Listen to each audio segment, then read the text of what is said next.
Bismillahirrahmanirrahim. Assalamualaikum warahmatullahi wabarakatuh. Innal hamdalillah nahmaduhu wa nasta'inuhu wa nastaghfiruh wa na'udzu billahi min shururi anfusina wa min sayyiati a'malina. May yahdihillahu fala mudilla lahu wa may yudlil fala hadiya lahu.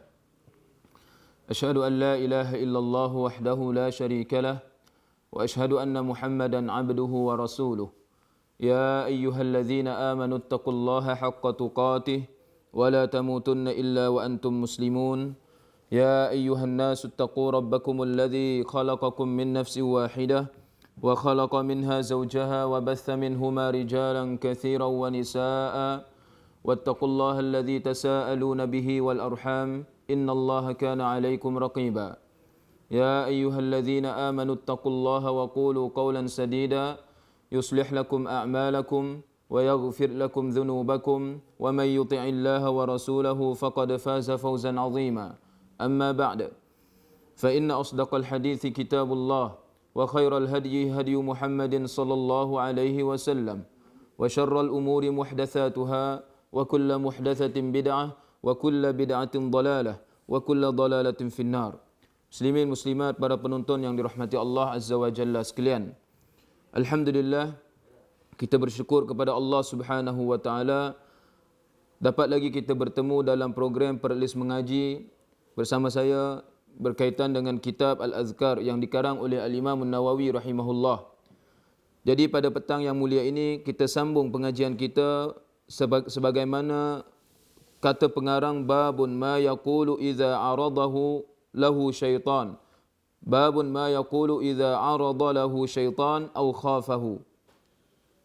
Bab apa yang perlu diucapkan apabila syaitan cuba menggodanya ataupun menghasutnya ataupun dia takut terhadap syaitan. Jadi apabila seseorang merasa dirinya digoda oleh syaitan ataupun dihasut oleh syaitan ataupun merasa takut godaan syaitan, maka apa perlu yang diucapkan? Kata Imam An-Nawawi, qala Allah Ta'ala, wa imma yanzaghannaka minasy syaitani nazghun fasta'idz billahi innahu huwas samiul alim. Yang bermaksud, dan jika engkau dihasut oleh sesuatu hasutan dari syaitan, maka hendaklah engkau meminta perlindungan kepada Allah. Sesungguhnya dialah yang maha mendengar lagi maha mengetahui. Surah Fussilat ayat yang ke-41. Jadi muslimin muslimat yang dirahmati Allah Subhanahu wa taala sekalian, Al-Imam An-Nawawi setelah menyebutkan bab doa yang perlu dibaca apabila seseorang itu takut terhadap hasutan syaitan ataupun merasa dirinya digoda oleh syaitan, beliau membawakan ayat dalam surah Fussilat iaitu ayat 41 itu, kerana dalam ayat ini ada perintah daripada Allah Subhanahu wa taala supaya seseorang itu meminta perlindungan kepada Allah Subhanahu wa taala apabila dia merasa dirinya itu dihasut ataupun digoda ataupun dirosakkan oleh syaitan, laknatullahi alaih. Jadi untuk memahami ayat ini ataupun untuk memahami ayat seperti mana yang disebutkan oleh Imam An-Nawawi tadi, supaya kita boleh memahami lebih tepat, kita perlu lihat ayat-ayat sebelumnya yang mana Allah Subhanahu wa taala berfirman, ayat yang ke-34 daripada surah surah Fussilat tadi, wala tastawil hasanatu walas sayyi'ah idfa' billati hiya ahsan fa idzal ladzi bainaka wa bainahu adawah ka'annahu waliyyun hamim. Yang bermaksud, dan tidaklah sama, yakni kesannya dan juga hukumnya, perbuatan yang baik dan perbuatan yang jahat. Kata Allah, tolaklah kejahatan yang ditujukan kepadamu dengan cara yang lebih baik. Apabila engkau berlaku demikian, maka orang yang menaruh rasa permusuhan terhadapmu dengan serta-merta akan menjadi seolah-olah seorang sahabat karib. Jadi muslimin muslimat yang dirahmati Allah sekalian, dalam ayat ini Allah Subhanahu wa taala menceritakan tentang ataupun mengajarkan kepada kita, terutamanya ditujukan kepada Nabi Muhammad sallallahu alaihi wasallam. Kata Allah Azza wa Jalla, wala tastawil hasanatu walas sayyi'ah. Ketahuilah sesungguhnya kebaikan dan keburukan itu tak akan sama. dari segi kesannya dan juga hukumnya. Maka apabila seseorang melakukan keburukan kepada kamu, idfa' billati hiya ahsan. Kamu balaslah dengan sesuatu ataupun dengan cara yang lebih baik. Itu yang Allah Subhanahu wa taala perintahkan. Kemudian Allah Subhanahu wa taala sebut pada ayat yang seterusnya, wa ma yulaqqaha illa allazina sabaru wa ma yulaqqaha illa dzu haudzin azim. Tetapi sifat yang terpuji ini tidak dapat diterima dan diamalkan melainkan oleh seseorang yang bersikap sabar, dan tidak juga dapat diterima dan diamalkan melainkan orang itu mempunyai bahagian yang besar dari kebahagiaan di dunia dan juga di akhirat. Jadi orang yang sanggup membalas keburukan seseorang yang melakukan kejahatan kepadanya dengan balasan yang baik. Ya, sebagai contoh, kalau orang kutuk dia pula tidak kutuk tetapi dia mengucapkan salamun alaikum, sebagaimana Allah Subhanahu wa taala kisahkan dalam, ataupun Allah Subhanahu wa taala sebutkan dalam surah Al-Furqan, wa idza khatabahumul jahiluna qalu salama. Ya, tentang sifat-sifat orang yang beriman, sifat ibadur rahmani, apabila orang-orang jahil mengatakan kepada mereka, mengutuk mereka, apa mereka jawab? Wa idza khatabahumul jahiluna qalu salama. Mereka akan menjawab salama, salam sejahtera. Walaupun orang sebut kutuk, maki, hamun, tetapi bagi sifat orang yang beriman itu, orang yang menjadi hamba kepada Ar-Rahman, sentiasa berpegang teguh dengan akhlak yang mulia. Oleh sebab itu kata Allah di sini, wa ma yulaqqaha illa allazina sabaru. Tak boleh, tak mampu seseorang untuk berpegang teguh dengan sifat seperti ini melainkan orang yang benar-benar sabar. Dan orang yang memiliki sifat seperti ini, dzu haudzin azim, dia akan mendapat kebahagiaan yang sangat besar, sama ada di dunia maupun di hari akhirat kelak. Jadi setelah itu, ayat yang dibawakan oleh Imam An-Nawawi membawa maksud antara sikap yang terpuji ialah membalas keburukan dengan kebaikan. Oleh sebab itu, syaitan dia sangat-sangat benci terhadap orang yang melakukan perkara ini. Jadi dia berusaha sungguh-sungguh, dia bekerja keras untuk menerapkan sifat kebencian dengan kebencian. Jadi kalau orang buat jahat, dia akan hasut orang yang menanggung kejahatan itu untuk membalas balik lebih jahat. Menanamkan dendam, menanamkan hasad, menanamkan untuk melakukan keburukan yang lebih dahsyat daripada apa yang dia terima. Itu yang dilakukan syaitan, itu yang diusahakan oleh syaitan terhadap manusia. Maka dalam ayat ini Allah Subhanahu wa taala mengingatkan kepada Rasulnya sallallahu alaihi wasallam. Allah Subhanahu wa taala mengajarkan baginda sallallahu alaihi wasallam dan juga kepada kita sebagai umat Muhammad sallallahu alaihi wasallam untuk menghadapi, yakni bagaimana untuk menghadapi godaan syaitan apabila seseorang itu dilakukan ataupun menerima satu kejahatan daripada manusia yang lain, daripada orang yang lain, sama ada lawan ataupun kawan, apa yang dia buat, maka syaitan akan menghasut dia supaya dia membalas dengan keburukan. Tetapi Allah Subhanahu wa taala ingatkan, Allah Subhanahu wa taala berfirman, wa imma yanzaghannaka minasyaitani nazghun fasta'iz billah. Jadi apabila syaitan menghasut kamu dengan satu hasutan untuk kamu membalas dengan keburukan balik, maka hendaklah kamu minta perlindungan kepada Allah Subhanahu wa taala, kerana sesungguhnya Allah lah sebaik-baik pelindung. Jadi itu yang maksud ayat ini. Maka Imam An-Nawawi rahimahullah membawa ayat ini supaya kita sebagai orang yang beriman ini untuk melawan hasutan syaitan, untuk melawan makhluk halus ini, tak ada cara lain melainkan berlindung kepada Allah Subhanahu wa taala. Dan caranya adalah berzikir kepada Allah Subhanahu wa taala. Jadi kata Imam An-Nawawi dalam bab ni, kenapa bawa ayat ini berkaitan dengan apabila seseorang takut terhadap syaitan ni, maka dia kena berzikir kepada Allah Subhanahu wa taala. Jadi cara berlindung yang diajarkan oleh Allah dan Rasulnya adalah berzikir dan berdoa kepada Allah Subhanahu wa taala. Dan sebaik-baik berzikir adalah membaca Al-Quran. Sebaik-baik zikir adalah membaca Al-Quran. Memang ada hadis yang lain yang mana Nabi sallallahu alaihi wasallam sebut afdaluz zikru la ilaha illallah, afdaluz zikri la ilaha illallah. Zikir yang paling baik adalah mengucapkan kalimah la ilaha illallah. Namun itu bukanlah secara mutlak.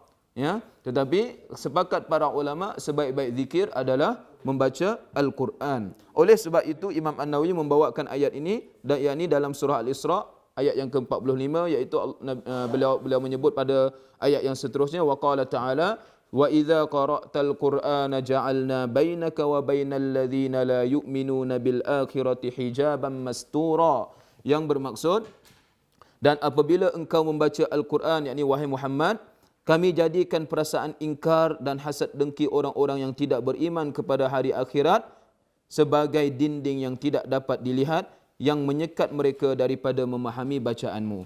Jadi ini adalah bagi orang yang beriman. Jadi orang yang beriman dengan Al-Quran, mereka meluangkan masa untuk baca dan belajar ajaran di dalam Al-Quran. Kerana itu mereka akan berusaha untuk belajar tafsir, memahami, tadabbur. Jadi apabila sudah mula nak belajar Al-Quran, memahami Al-Quran, maka mereka akan mengetahui tentang hukum hakam berkaitan dengan agama ni. Sebab itu Al-Quran itu adalah satu panduan ataupun buku panduan yang sangat penting bagi kita sebagai umat Islam. Sebab itu antara kelebihan umat Islam, Allah Subhanahu Wa Taala bekalkan satu rujukan, iaitu Al-Quran dan As-Sunnah. Maka apabila seseorang itu nak berada di atas landasan agama yang sebenar, dia tak ada cara yang lain melainkan dia kembali kepada Allah dan Rasulnya, iaitu As-Sunnah, iaitu Al-Quran dan As-Sunnah, sebagaimana Allah Subhanahu Wa Taala sebut, ya ayyuhallazina amanu atiiullaha wa atiiur rasula wa ulil amri minkum fa in tanaza'tum fi syai' farudduhu ila Allahi war rasul in kuntum tu'minuna billahi wal yaumil akhir. Kata Allah, wahai orang-orang yang beriman, hendaklah kamu taat kepada Allah dan taat kepada Rasulnya dan juga kepada para pemimpin di kalangan kamu. Jika kamu mempunyai perselisihan dalam sesuatu perkara, maka kembalikan ia kepada Al-Quran dan As-Sunnah. Yakni kembalikan ia kepada Allah dan Rasul, yakni Al-Quran dan As-Sunnah. Jika kamu benar-benar beriman kepada Allah dan hari kiamat.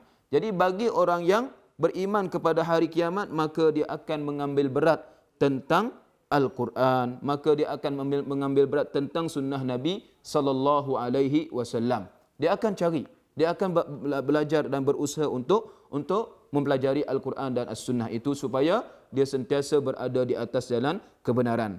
Dalam tafsir yang lain, iaitu tafsir Al-Jalalain, menyebutkan tentang ayat ini, iaitu ayat wa idza qara'tal Qur'ana ja'alna bainaka wa bainal ladzina la yu'minuna bil akhirati hijaban mastura ni. Dalam tafsir tersebut iaitu maksud ayat ini adalah penglihatan musyrikin Mekah yang hendak membunuh Nabi ditutup dari melihat baginda sallallahu alaihi wasallam. Yang lagi jangan jadi ayat ni sebagai apa? Sebagai tangkal pula, bukan tangkal untuk tak nampak lagi nak lalu nak keluar daripada rumah, nak elak daripada apa?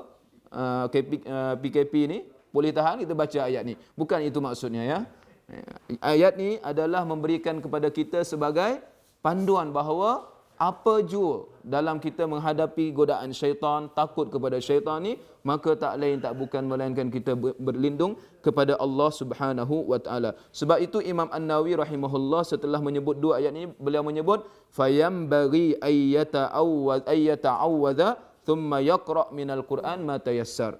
Maka oleh sebab itu digalakkan bagi seseorang hendaklah dia minta perlindungan kepada Allah berkaitan dengan zikir-zikir yang kita sebut sebelum ni, bab-bab yang sebelum ni.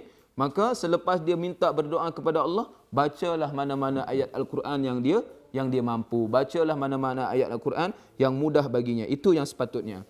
Jadi muslimin, muslimat yang dirahmati Allah Subhanahu Wa Taala sekalian. Dalam bab ni Imam An-Nawawi juga bawa beberapa hadis ya. Beberapa hadis yang boleh kita sebutkan di sini. Yang pertama, kata Imam An-Nawawi rahimahullahu taala, warwina fi sahih Muslim an Abi Darda radhiyallahu anhu qala qama Rasulullah sallallahu alaihi wasallam yusalli fasami'nahu yaqul a'udzu billahi mink thumma qala al'anuka bi la'natillahi thalatha wa basata yadahu ka'annahu yatanawalu shay'a falamma faragha min as-salah qulna ya Rasulullah سمعناك تقول في الصلاة شيئا لم نسمعك تقوله قبل ذلك ورأيناك بسطت يدك قال إن عدو الله إبليس جاء بشهاب من نار ليجعله في وجهي فقلت أعوذ بالله منك 3 مرات ثم قلت ألعنك بلعنة الله التامة fastakhara thalatha marrat thumma aradtu an akhudhahu wallahi laula da'utu akhi Sulaiman la asbaha muthaqan tal'abu bihi wildanu ahli al-Madinah. Maksudnya Imam An-Nawawi menyebut setelah dua ayat tadi, beliau membawa satu riwayat iaitu daripada Sahih Muslim, hadis yang diriwayatkan oleh Imam Muslim rahimahullah. Beliau berkata daripada Abu Darda radhiyallahu anhu bahawa Rasulullah sallallahu alaihi wasallam berdiri untuk mengerjakan salat, yakni menjadi imam bagi para sahabat. Kata Abu Darda, kami mendengarnya, yakni mendengar baginda sallallahu alaihi wasallam mengucapkan, aku berlindung dengan Allah darimu. Kemudian baginda mengucapkan, aku melaknatmu dengan laknat Allah sebanyak 3 kali. Kemudian baginda sallallahu alaihi wasallam menghulurkan tangannya seakan-akan hendak menangkap sesuatu. Kata Abu Darda, ketika baginda sallallahu alaihi wasallam selesai dari salatnya, kami bertanya, wahai Rasulullah sallallahu alaihi wasallam, kami mendengarmu dalam salat tadi mengucapkan sesuatu yang kami belum pernah dengarnya. Maka dan kami juga melihat juga engkau menghulurkan tanganmu. Baginda sallallahu alaihi wasallam pun menjawab, sesungguhnya musuhmu Allah, yakni musuh Allah, yakni iblis datang dengan membawa obor api untuk meletakkan ataupun melemparkan ke mukaku. Maka aku berkata, aku berlindung dengan Allah darimu sebanyak 3 kali. Kemudian aku berkata lagi, aku laknat engkau dengan laknat Allah yang sempurna. Maka iblis itu pun berundur sebanyak 3 langkah. Kata Rasulullah SAW. Maka aku bertujuan untuk menangkapnya. Demi Allah, seandainya bukan kerana doa saudaraku Sulaiman alaihissalam, nescaya pada pagi harinya, yakni iblis itu benar-benar akan terikat, dapat dijadikan sebagai mainan bagi kanak-kanak penduduk Madinah ni. Jadi muslimin muslimat yang dirahmati Allah Azza wa Jalla sekalian. Sebelum saya nak syarahkan hadis ini, ada sedikit kritikan daripada hadis ini. Ada sedikit huraian daripada hadis ini daripada para ulama, antaranya Syekh Al-Arnaud rahimahullah, beliau menyebut di dalam hadis ini mengandungi maksud bahawa boleh bersumpah tanpa diminta untuk bersumpah. Itu pun, dan yang dimaksudkan dengan doa Nabi Sulaiman alaihi salam ialah ucapan di dalam Al-Quran sebagaimana Allah Subhanahu wa taala berfirman, qala rabbighfirli wa habli mulkan la yanbaghi li ahadin min ba'di innaka antal wahhab, yang bermaksud katanya, yakni Nabi Sulaiman kata di dalam Al-Quran, Allah SWT sebut, wahai Tuhanku, ampunkanlah kesilapanku dan kurniakanlah kepadaku sebuah kerajaan yang tidak ada taranya dan yang tidak ada pada sesiapa pun setelah aku. Sesungguhnya engkaulah yang sentiasa melimpahkan kurnianya. Ini dalam ayat ini dalam surah Sad ayat yang ke-35. Jadi itu yang dimaksudkan dengan doa Nabi Allah Sulaiman alaihi salam. Muslimin muslimat yang dirahmati Allah sekalian. Salah seorang ulama iaitu penulis kitab Fathul Mun'im, iaitu Dr.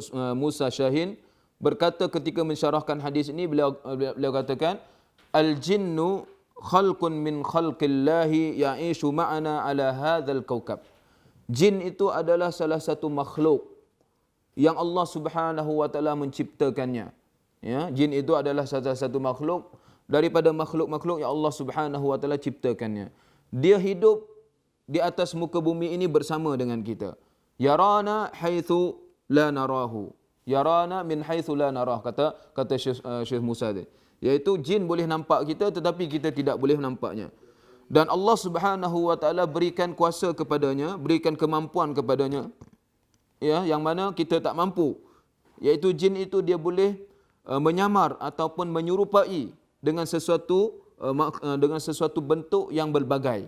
Ya, jika kata beliau, jika seorang anak Adam ataupun manusia dapat melihatnya dan dia juga telah menzahirkan dirinya itu, jika dia ditangkap oleh manusia maka dia tak boleh lepas lagi dah.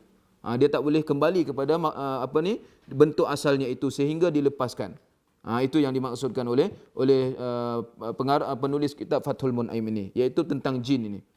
Dan kata beliau lagi, tetapi Allah Subhanahu wa taala jadikan makhluk jin ini makhluk yang tersembunyi yang tidak boleh dilihat, melainkan kepada hamba-hamba yang Allah Subhanahu wa taala berikan keizinan. Antaranya Nabi Allah Sulaiman alaihi salam dan juga orang-orang yang hidup sezaman beliau. Yang mana Nabi Allah Subhanahu wa taala kurniakan kelebihan kepada Nabi Allah Sulaiman ini untuk menguasai golongan syaitan, jin, dan untuk mereka ni berkhidmat kepada Nabi Sulaiman seperti dalam pembinaan, ya, menyelam dan seumpamanya. Dan Allah Subhanahu wa taala berikan kuasa sepenuhnya kepada Nabi Sulaiman alaihi salam untuk berkuasa ke atas mereka seperti menyelam masuk dalam laut, ambil khazanah-khazanah yang berharga yang ada di dalam laut untuk diberikan kepada Nabi Sulaiman alaihi salam. Dan Nabi Sulaiman juga boleh menyiksa mereka, boleh boleh menghukum mereka jika mereka melakukan kesilapan dan kesalahan terhadap baginda alaihi salam. Dan begitu juga Rasulullah juga dikurniakan oleh Allah Subhanahu wa taala pernah melihat jin, bahkan Rasulullah pernah membaca Al-Quran di Mekah kepada sekumpulan jin yang mana kita semua maklum dalam surah Al-Quran Nabi SAW bacakan kepada mereka dan sebahagian mereka beriman kepada Al-Quran. Begitu juga berdasarkan hadis-hadis yang sahih. Bahkan para sahabat antaranya Abu Hurairah radhiyallahu anhu juga pernah melihat jin ataupun iblis itu sendiri yang mana dia menyamar sebagai pencuri harta mal ataupun mencuri harta daripada Baitul Mal. Kata Abu Hurairah, dia nampak dan dia tangkap kemudian dia lepaskan balik. Itu yang menunjukkan bahawa apabila dia dapat ditangkap, ditahan, kata Syekh Musa ketika mensyarahkan hadis ini, maka jin itu tak boleh kembali kepada makhluk asalnya, bentuk asalnya, sehingga dilepaskan balik. Jadi maka dalam hadis ini, hadis yang kita bacakan tadi yang dibawakan oleh Imam An-Nawawi dalam kitab beliau ini, bahawa Rasulullah sallallahu alaihi wasallam juga menceritakan tentang kita bahawa menceritakan kepada kita bahawa jin ataupun iblis tadi ini berusaha untuk menyelewengkan manusia, untuk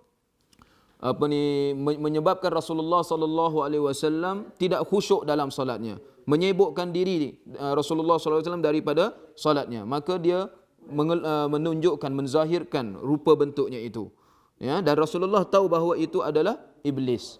Dan di tangan iblis itu pula dia datang membawa obor-obor api yang dia nak lemparkan kepada wajah Rasulullah sallallahu alaihi wasallam supaya Rasulullah takut. Tetapi lantas Rasulullah terus mengucapkan, minta doa kepada Allah Azza wa Jalla. Rasulullah kata, aku berlindung kepada Allah Azza wa Jalla daripada kamu, dan aku laknat kamu dengan laknat Allah yang sempurna. Ya, iaitu sebagaimana Allah Subhanahu wa taala sebut dalam Al-Quran, wa inna 'alaikal la'natu ila yaumiddin, wa inna 'alaikal la'natu ila yaumiddin. Sesungguhnya ke atasmu itu laknat sehingga ke hari kiamat, yakni ke atas syaitan iblis itu. Allah laknat dia. Maka Rasulullah kata apa? Aku laknat kamu dengan laknat Allah yang sempurna. Maka Allah Subhanahu wa taala berikan kekuatan kepada Rasulullah untuk menguasai dirinya, untuk menghalau syaitan itu, dan bahkan Rasulullah tangkap dia. Dalam ni kata Syekh Musa ni, dia kata bahawa Rasulullah sallallahu alaihi wasallam berjaya tangkap dia dan cekik dia sehingga keluar lidah. Dan Rasulullah sallallahu alaihi wasallam merasa lidah itu terkena tangan Rasulullah sallallahu alaihi wasallam. Ya. Kemudian Rasulullah ingin nak tangkap syaitan iblis itu dan ikat di tiang-tiang yang ada di masjid itu supaya esok pagi ni anak-anak di Madinah itu boleh main-main dengan dia. Sampai macam tu sekali. Tetapi kerana Rasulullah teringat tentang kurniaan yang Allah berikan kepada Nabi Sulaiman alaihi salam, maka Rasulullah sallallahu alaihi wasallam tidak melakukan sedemikian. Yang ini tidak tangkap jin itu dan ikat. Sebab apa? Kerana sebahagian para ulama menyebutkan kerana Rasulullah sallallahu alaihi wasallam tawadhu, merendahkan diri, supaya tak nak tak nak menandingi kepada Nabi Sulaiman alaihi salam.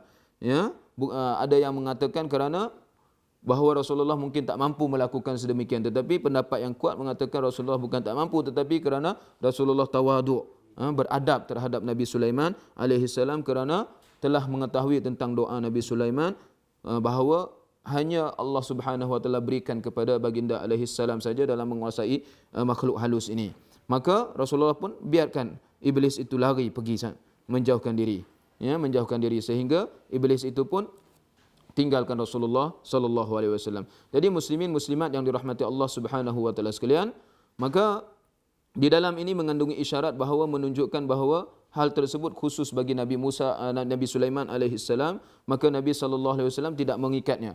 Ya, itu yang dimaksudkan. Yang kedua, apa yang perlu kita nak ambil daripada hadis ini ialah meminta perlindungan kepada Allah secara umum terhadap syaitan ni. Tak ada doa yang khusus pun. Dalam hadis ini jelas, iaitu hadis riwayat Imam Muslim sebagaimana yang disebutkan oleh Imam An-Nawawi rahimahullah, iaitu dengan sebut a'udzubillahi minka, aku berlindung dengan Allah daripada kamu. Ya. Ini kembali kepada Allah semata-mata. Tak ada ayat penangkal, tak ada ayat yang ni. Mungkin kita boleh baca ayat kursi, boleh baca apa. Tetapi ketika dalam salat pun, syaitan dia nak datang, nak usik juga. Jangan kata tempat-tempat yang lain. Hatta dalam salat pun, bahawa syaitan pun datang nak mengusiknya. Dalam sebuah hadis yang lain, ya, disebutkan bahawa Rasulullah SAW memberikan panduan bagi orang yang salat, kemudian tiba-tiba muncul dalam pemikirannya fikirannya yang menyebabkan dia tidak khusyuk dalam solat, iaitu supaya dia baca auzubillahi minasyaitonirrajim min hamzihi wa nafthihi wa nafsihi. Kemudian dia hembus ataupun ludah ke sebelah kiri sebanyak 3 kali dalam solat dia, dan syaitan akan berundur dan dia akan kembali khusyuk insya-Allah. Jadi caranya, apabila seseorang itu merasanya digoda ataupun dihasut oleh syaitan, tak ada cara lain, hanya dia kembali kepada Allah Azza wa Jalla. Itu yang dimaksudkan oleh An-Nawawi rahimahullahu ta'ala dalam bab ini. Kemudian beliau sebut, Imam An-Nawawi mengatakan, Qultu wa yanbaghi ayyu adzan adzanus salah faqad ruwina fi sahihi Muslim an Suhail ibn Abi Salih annahu qala. Kata beliau, dan aku mengatakan sangat penting juga ataupun dituntut juga, digalakkan juga bagi seseorang yang berkaitan dengan perkara ini, iaitu apabila dia rasa dia takut terhadap godaan syaitan itu, dia boleh melaungkan azan. Ya, kalau dia bukan dalam solat ataupun sebagainya, hatta dia dalam solat sekalipun, kata Imam An-Nawawi, dia boleh melaungkan azan seperti azan dalam solat. Ini berdasarkan apa yang telah diriwayatkan kepada kami dalam kitab Sahih Muslim daripada Suhail ibn Abi Salih, bahawa dia berkata, Arsalani abi ila bani Harithah wa ma'i gulamun lana aw sahibul lana. Pernah satu hari ayah aku mengutusku untuk pergi ke sebuah perkampungan Bani Harithah yang ditemani oleh seorang pembantuku ataupun sahabatku. Tiba-tiba fanadahu munadin min ha'itin bismih. Tiba-tiba dia terdengar satu suara panggilan daripada arah kebun sana. Ya, arah kebun. Ha'id ni iaitu kebun yang dipagar, ya. Itu maksud haid, seperti mana yang disebutkan oleh Imam An-Nawawi dalam mensyarahkan maksud hadis ini.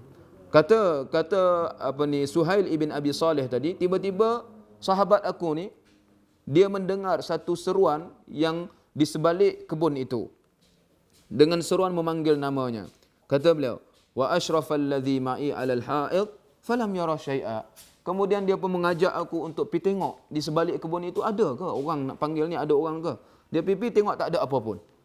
Kemudian kata beliau, fa zakartu zalika li abi. Maka aku pun balik, aku cerita kepada ayahku. Ya, aku cerita kepada ayahku, iaitu Abi Salih tadi. Kata ayah, faqal, ayahku pun berkata, lau sya'artu annaka talqa hadza lam arsiluk. Ya, kalaulah aku tahu akan berlaku benda ini, aku tak akan hantar kamu pergi. Aku tak suruh kamu pergi, kata ayah dia. Kemudian ayah dia sebut, walakin idza sami'ta sautan fanadi bis salah. Tapi lain kali kalau kamu dengar lagi suara yang pelik macam tu dan kamu rasa takut, maka hendaklah kamu melaungkan azan seperti mana azan dalam solat. Sebab apa? Aku pernah mendengar Abu Hurairah radhiyallahu anhu berkata, yuhaddithu an Rasulillah sallallahu alaihi wasallam, dia menceritakan tentang daripada Rasulullah sallallahu alaihi wasallam, annahu qala, bahawa baginda bersabda, inna syaitana idza nudiya bis salah adbar. Sesungguhnya syaitan apabila dilaungkan azan untuk menunaikan salat, maka dia akan lari. Yang ni dia akan patah balik. Dalam riwayat Muslim, lafaznya lain yang saya jumpa. Saya tengok cek balik apa yang disebutkan oleh Imam An-Nawawi dalam kitab Al-Azkar, lafaznya berbeza. Dalam lafaz Imam Muslim yang sebenar, kata Rasulullah sallallahu alaihi wasallam, inna syaitan idza nudiya bis salah walla walahu husas. Ya, bahawa sesungguhnya syaitan apabila dilaungkan azan solat, maka dia akan lari lintang pukang. Ya, dalam riwayat lain menyebut lari sambil terkentut-kentut. Ya, kerana takut. Ya, walahu durat. Ya, lari sambil terkentut-kentut kerana begitu takut terhadap laungan azan itu. Jadi seseorang apabila ingin menghalau syaitan, maka dia laungkan azan. Dia laungkan azan. Insya-Allah dengan izin Allah Azza wa Jalla dapat syaitan itu akan lari daripadanya. Jadi muslimin muslimat yang dirahmati Allah Azza wa Jalla sekalian, dalam hadis yang kita baca ini ataupun dalam bab ni ada dua cara. Ada dua cara untuk seseorang itu selamatkan dirinya daripada godaan syaitan. Yang pertama, dia minta perlindungan kepada Allah Azza wa Jalla dengan doa secara umum. Ya Allah, lindungilah aku daripada syaitan, sebagai contoh. Ya Allah, sesungguhnya aku berlindung denganmu daripada godaan syaitan, sebagai contoh. Kemudian dia boleh baca mana-mana ayat Al-Quran yang dia ingat. Seperti 3 Qul ke, ayat kursi ke, surah Al-Fatihah ke, apa surah yang dia mampu untuk baca, tidak menjadi masalah. Seperti mana disebutkan oleh Imam An-Nawawi. Yang kedua, kalau dia tak ingat apa-apa, dia kena azan, dia melaungkan azan, dan insya-Allah dengan izin Allah, Allah Subhanahu wa taala akan memelihara dia. Yang penting apabila seseorang itu akidah dia, i'tiqad dia, kebergantungan dia kepada Allah sepenuhnya, maka insya-Allah syaitan tidak akan berkuasa ke atasnya. Baik, muslimin muslimat yang dirahmati Allah sekalian. Kita masuk satu bab lagi. Yang mana kata Imam An-Nawawi rahimahullah taala, doa bila menghadapi perkara yang berat yang tidak terelak. Kata disebutkan dalam bahasa Arabnya babun ma yaqulu idza ghalabahu amr. Ya, doa apabila seseorang itu menghadapi sesuatu yang sangat membebankan, yang tak boleh elak. Kata beliau, waruwina fi sahihi Muslim an Abi Hurairah radhiyallahu anhu qala Rasulullah sallallahu alaihi wasallam al-mu'minul qawi khairun wa ahabbu ila Allah ta'ala minal mu'minul dha'if wa fi kullin khair ihris ala ma yanfa'uka wasta'in billahi wa la ta'jizanna fa in asabaka shay' fala taqul law anni fa'altu kadza kana kadza wa kadza walakin qul qaddarallahu wa ma syaa' fa'al fa inna law taftahu amal asy-syaitan.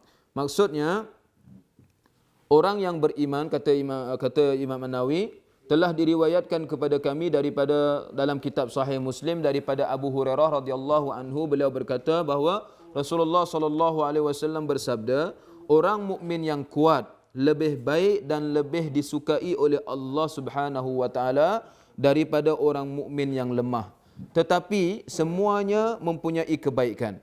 Maka rajinlah mengerjakan apa yang bermanfaat bagimu dan mintalah pertolongan kepada Allah, dan jangan sekali-kali kamu patah semangat, yakni lemah. Ya, patah semangat ataupun putus asa.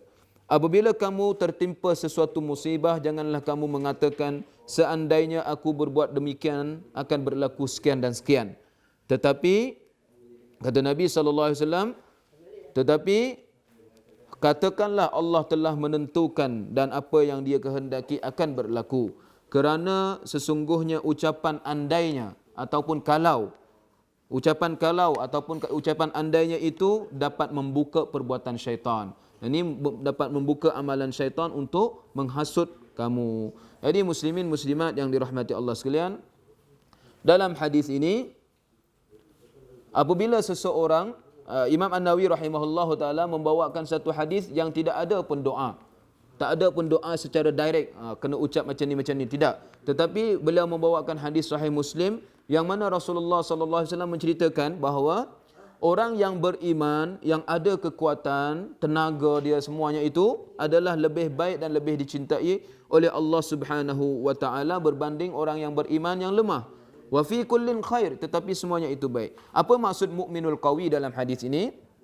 Ya, kata Ibnu Allan rahimahullah, ay al-mu'minul kamilul iman ay al-qawiyul badan wan nafsi. Yang dimaksudkan mukmin yang kuat di sini yaitu mukmin yang sempurna imannya, badannya gagah dan juga semangatnya tinggi dalam melaksanakan ataupun mengerjakan segala bentuk ibadah seperti puasa, haji, berjihad, menegakkan amar ma'ruf dan nahi mungkar, dan bersabar dalam menjalankan tugas-tugas yang Allah Subhanahu wa taala taklifkan ke atasnya. Ya, dan dia berusaha untuk menyatukan kalimah umat Islam dan meninggikan kalimah Allah Subhanahu wa taala. Itu yang kuat.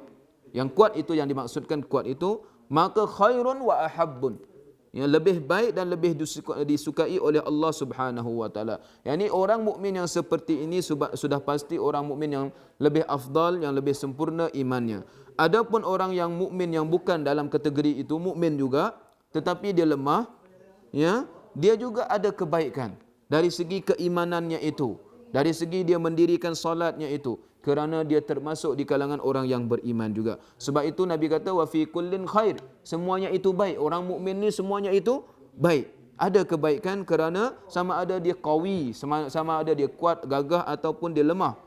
Semuanya itu baik. Kerana tetapi yang lebih afdal, yang lebih sempurna iman dia, yang lebih tinggi kecintaannya kepada Allah dan Allah mencintainya, itu lebih tinggi, lebih mendapat fadilat lebih daripada yang lemah itu, iaitu ialah orang mukmin yang kuat, yang gagah dalam mengerjakan segala ibadah kepada Allah Azza wa Jalla. Tetapi Nabi sebut ihris ala ma yanfa'uka, tak kiralah orang yang kuat ke orang yang lemah ke, Nabi pesan ihris ala ma yanfa'uka, hendaklah kamu rajin bersungguh-sungguh untuk mencari perkara-perkara yang memberikan manfaat kepadamu.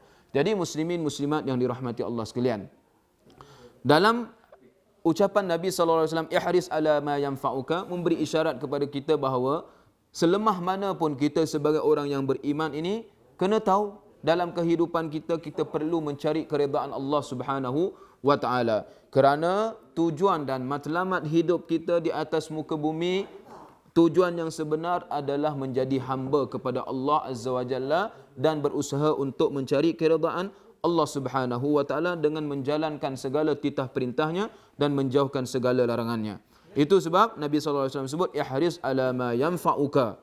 Yani sama ada manfaat itu di dunia dan apatah lagi yang ada di hari akhirat kelak, iaitu dengan menjaga akhlak yang mulia, menuntut ilmu dan sentiasa menyandarkan segala keputusan, segala hasilnya itu kepada Allah Subhanahu wa taala. Tetapi apabila seseorang itu telah berusaha, dan jangan juga dia lupa wasta'in billah, minta pertolongan kepada Allah Subhanahu wa taala. Walaupun dia usaha gagah, dia ada kekuatan, dia buat semua benda dia buat, segala asbab dia ambil, yang asbab-asbab yang dibenarkan oleh agama. Tetapi dia jangan lupa wasta'in billah, mesti minta bantuan kepada Allah Subhanahu wa taala dengan berdoa, dengan memohon kepada Allah Subhanahu wa taala. Tetapi setelah dia berusaha, setelah dia minta bantuan kepada Allah Subhanahu wa taala, kata Nabi, wa in asabaka syai'un fala taqul law anni fa'altu kadza wa kadza kana kadza wa kadza.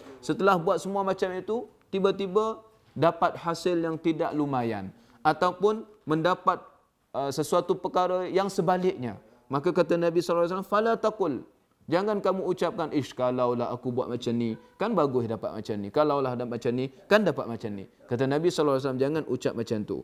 Cuma Ibnu Allan rahimahullah berkata, yakni yang dimaksudkan di sini, apabila seseorang itu mengucapkannya dengan rasa tidak menyerah kepada takdir Allah Subhanahu wa taala, ataupun tidak puas hati terhadap ketentuan Allah Subhanahu wa taala. Sebab itu apabila seseorang melihat perkara yang lepas dengan rasa kecewa, maka syaitan ketika itu akan memainkan peranan. Sebab itu Nabi kata fa inna law taftahu amal syaitan, sesungguhnya kalimah law ataupun ucapan andainya itu akan membuka amalan syaitan untuk menghasut manusia supaya dia terpesong daripada agama Allah. Iaitu apabila seseorang dia melihat ke belakang dengan rasa kecewa, dengan rasa putus asa, maka dia akan mempertikaikan ketentuan Allah Subhanahu wa taala, mempertikaikan tentang qada qadar Allah Subhanahu wa taala. Sebab itu Nabi kata, jangan kamu ucapkan kalau aku buat sekian dan sekian akan berlaku sekian dan sekian, tetapi ucapkanlah sesungguhnya segalanya itu telah ditentukan oleh Allah Azza wa Jalla. Kalau apa yang Allah nak akan berlaku, ya. Kata Nabi SAW, wa ma syaa fa'al. Jika apa sahaja yang Allah kehendaki, maka akan berlaku. Jangan kamu pertikaikan. Ya, setelah berusaha dengan bersungguh-sungguh. Cuma kata Al-Qadhi Iyad kata, fa inna law taftahu amal syaitan, Qadhi Iyad qala ba'dul ulama, Qadhi Iyad berkata, sebahagian ulama berkata, hadzan nahyu innama huwa liman qalahu mu'taqidan dzalika hatma fa innahu law fa'ala dzalika kana kadza wa kadza. Ini ucapan yang dimaksudkan dalam hadis ini, sesungguhnya lau itu membuka amalan-amalan syaitan ni bagi orang yang mengucapkannya dengan bersungguh-sungguh dia yakin kalau dibuat macam ni mesti jadi macam ni. Ini yang dicela. Ini yang dicela, kata Qadhi Iyad. Sebahagian para ulama menyebutkan macam tu.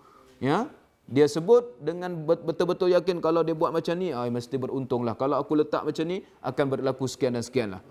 Tetapi bagi mereka yang tidak menolak kepada qadar dan qadar, kata beliau, seperti mana yang disebutkan oleh As-Siddiq, ya, tentang kisah As-Siddiq, Abu Bakar As-Siddiq ketika dia menemani Rasulullah dalam perjalanan hijrah daripada Mekah ke Madinah, ketika mereka berdua bersembunyi dalam gua, kata As-Siddiq, kalau mereka tunduk ke bawah nampaklah kita wahai Rasulullah. Abu Bakar As-Siddiq pun menyebutkan perkataan lau juga ketika itu. Ya, kata ulama balik bahawa benda ini bukan benda yang lepas, ini benda yang akan berlaku, kemungkinan. Dan Nabi SAW pun tak mencegah Abu Bakar ketika itu. Jadi maka Qadhi Iyad kata, walau macam mana pun benda yang dah lepas ni, seeloknya jangan menggunakan lau ataupun patah balik dan ucapkan perkataan seandainya aku buat sebegini dan akan berlaku begitu dan begini. Seeloknya dia menyerahkan kepada takdir dan mengucapkan masya Allah fa'al. Apa yang Allah kehendaki, itulah yang berlaku. Itu yang sepatutnya muslimin muslimat yang dirahmati Allah Subhanahu wa taala sekalian. Jadi semua dalam bab yang Imam Al-Bukhari disebut, kata Al-Qadhi Iyad, iaitu seseorang itu apabila dia patah balik mengucap lau terhadap apa yang dia pernah buat, kemudian dia rasa kecewa terhadap apa yang dia buat itu ataupun hasil yang dia dapat daripada amalan yang dia dah buat itu, maka syaitan ketika itu akan mainkan peranan untuk menghasut manusia ini supaya dia mempertikaikan tentang takdir Allah Subhanahu wa taala. Maka oleh sebab itu Nabi SAW tak bagi kita ucapkan ucapan lau ataupun jikalau sekian dan sekian. Kerana benda dah lepas, biarlah. Apa yang penting kita berusaha sebagaimana Allah Subhanahu wa taala perintahkan. Sebab itu Nabi kata, ihris ala ma yanfa'uk wasta'in billah. Usahalah untuk mendapat apa yang memberi manfaat kepadamu, sama ada di dunia maupun akhirat.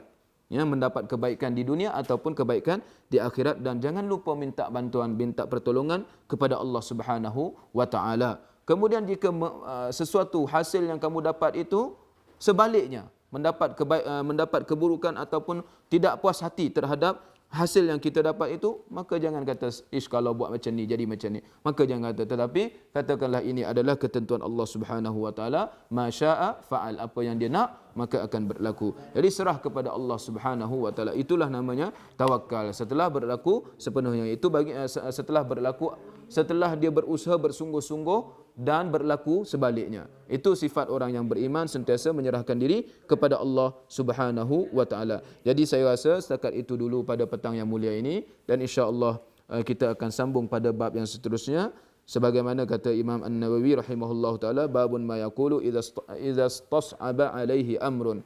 Bab apa yang perlu seseorang itu ucapkan apabila dia rasa berat, beban terhadap sesuatu perkara, dan insya-Allah kita jumpa pada pertemuan yang akan datang pula. Jadi setakat itu dulu muslimin muslimat yang dirahmati Allah sekalian, insya-Allah aqulu qauli hadza wa astaghfirullah li wa lakum, subhanakallahumma wa bihamdik asyhadu an la ilaha illa anta astaghfiruka wa atubu ilaik. Wassalamu alaikum warahmatullahi wabarakatuh.